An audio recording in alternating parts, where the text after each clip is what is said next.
Charlie, how you doing, buddy? Just a message from me and Adam at football. You've had one of these before, so we spend a lot of time after each session talking about everything.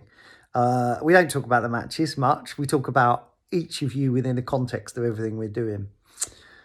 There are a few things. I think the number one thing, I've actually put in one little drill, which is just for you and Brownie, actually.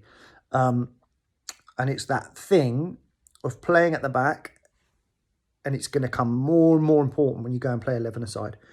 When the ball comes at you, not to just go at the ball the whole time, not to go forward and commit forward, either clearing the ball or taking your first touch, which we've done loads of work with you taking on your attack foot.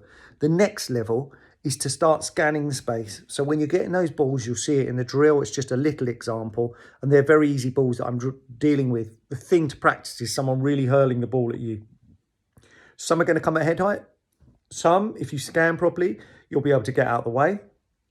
Let them roll to your goalkeeper. Some, you'll take it on the chest down towards the right back position, because that's where the space is and you can make a good decision with the ball.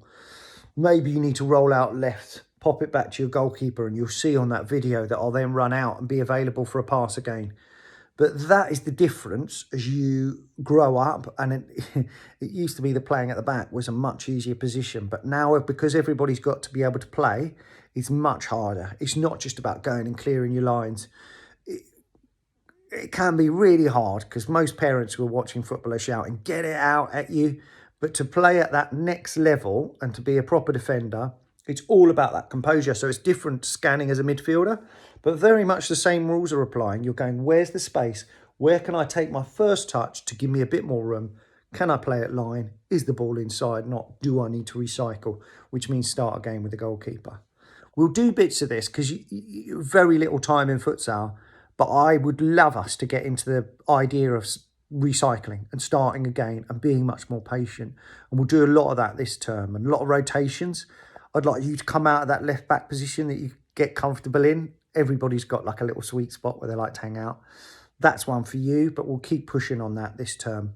But you're doing really well. You're doing the odd thing now that makes me and Adam go, whoa.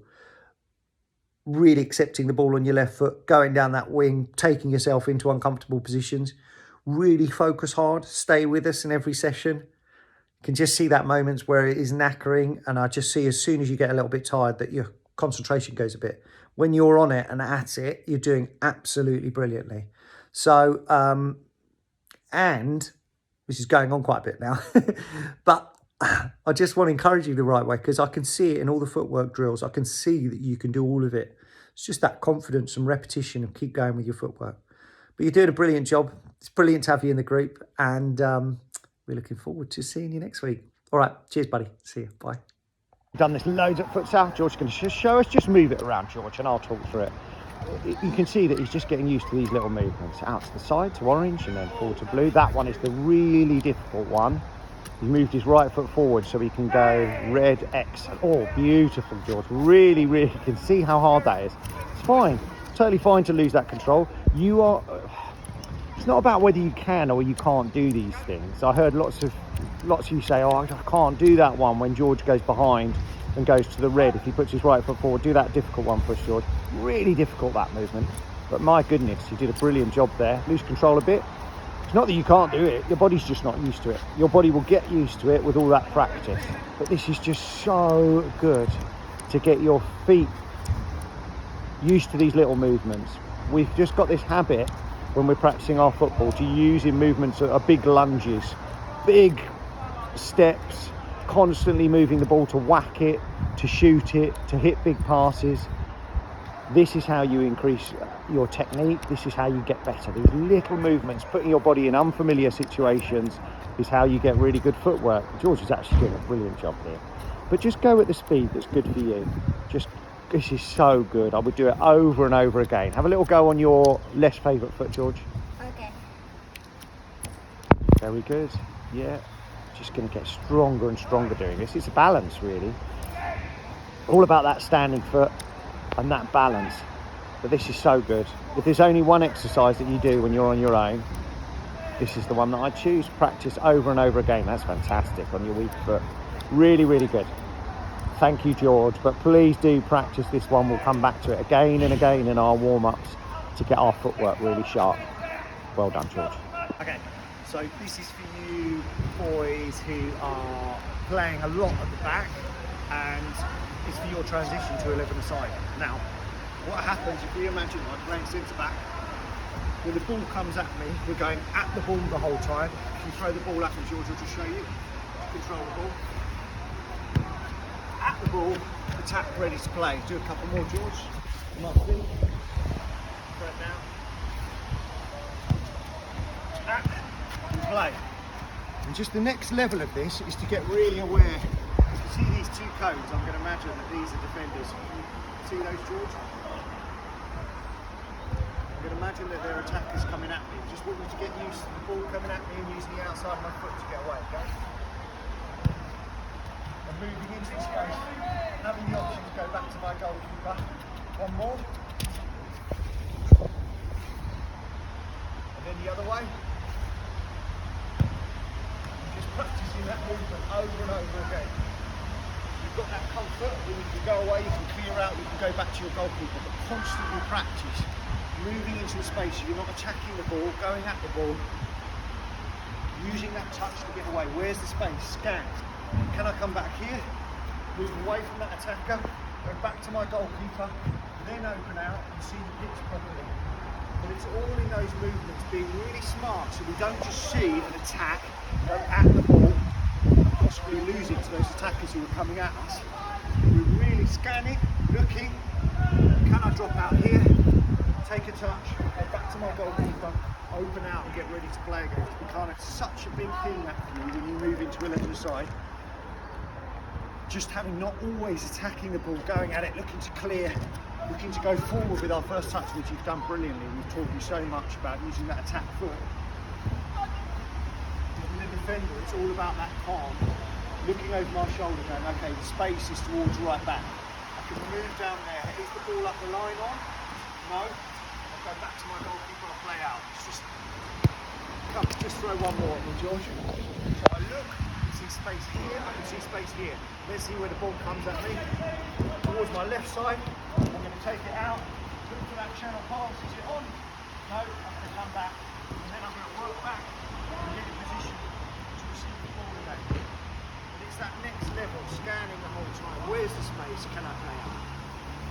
Thank you. This one's a little bit harder. Hang on a second, George. Just about change of direction again and selling that move. George is going to show us this slowly and then we'll take you through it. We've not done this one at futsal yet, so we'll take our time with it a little bit. George is going to put his foot on the ball as if he's coming towards me. Roll, stop it against his foot, and then he's going to go back the other way. Excellent demonstration, George. Well done. So it's all about selling as if he's dribbling towards me, and then he's going to plant that foot down to stop the ball and go back the other way.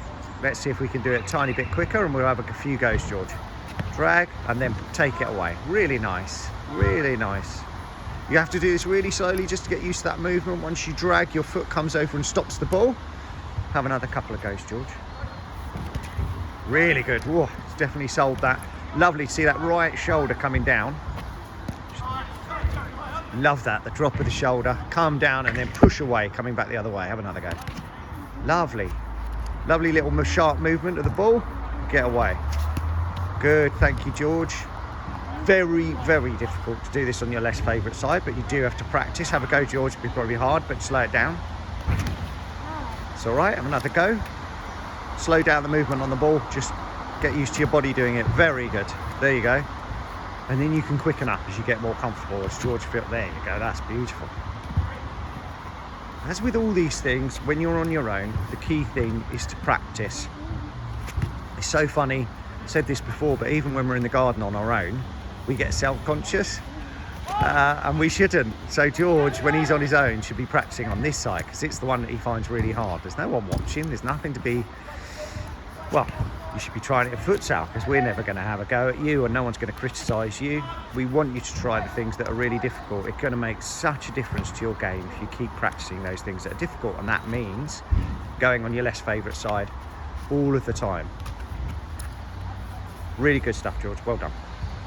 Okay, so we have done the scoop and we started doing it in our last session. George, just show us. It's really difficult to explain. I think the best way is George puts his hand on the floor next to the ball. Now, what George is not going to do is ram his fingers under the ball, break his fingers, and he's not going to lift the ball doing that. It will barely come off the floor. So what would George need to do to lift the ball? He's got to put his fingers slowly under the ball, curl them, and then lift the ball up. Not going to hurt his fingers, and he gets a lovely little bit of lift on that ball. We actually need to do the same thing with our toes. It took me ages as a kid to get used to this.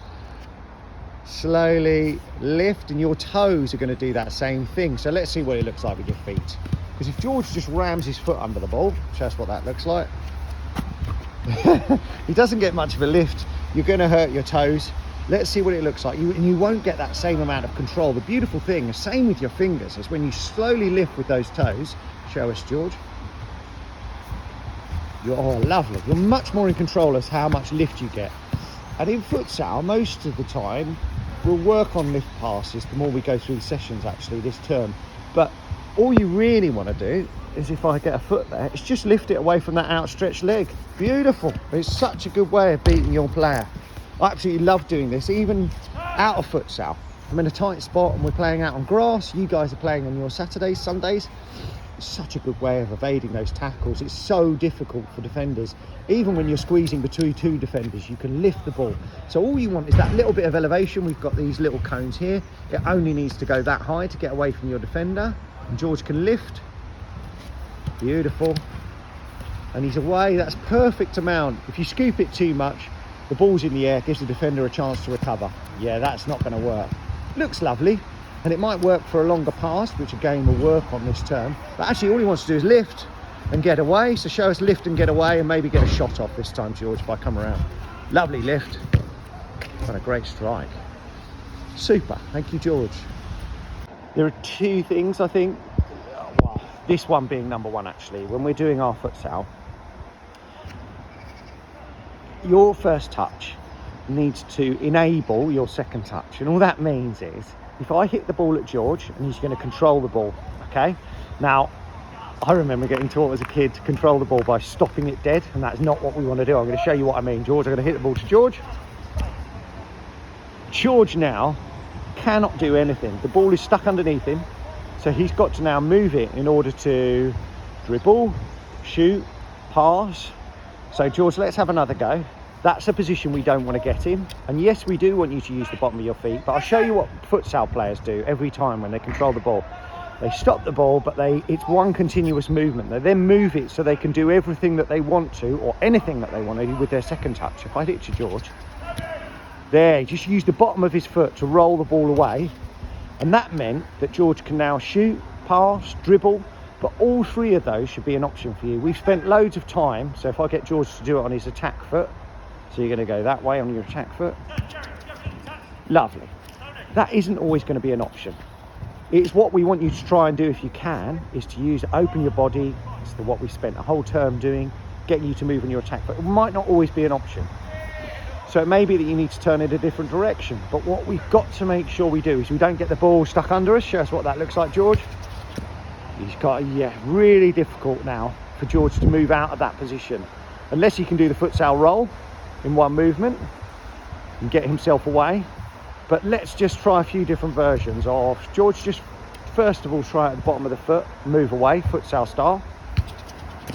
Lovely. And then you can play. And you can take that into a movement, you can hit it. Let's see what that looks like. I'm going to hit it to you. Shift. And then you can shoot, pass, do whatever you want to do. Lovely.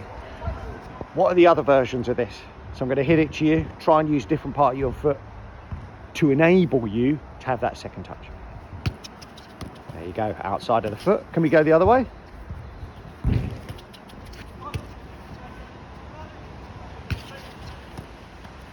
Good, a little bit stuck under you. Let's get that one out of your feet.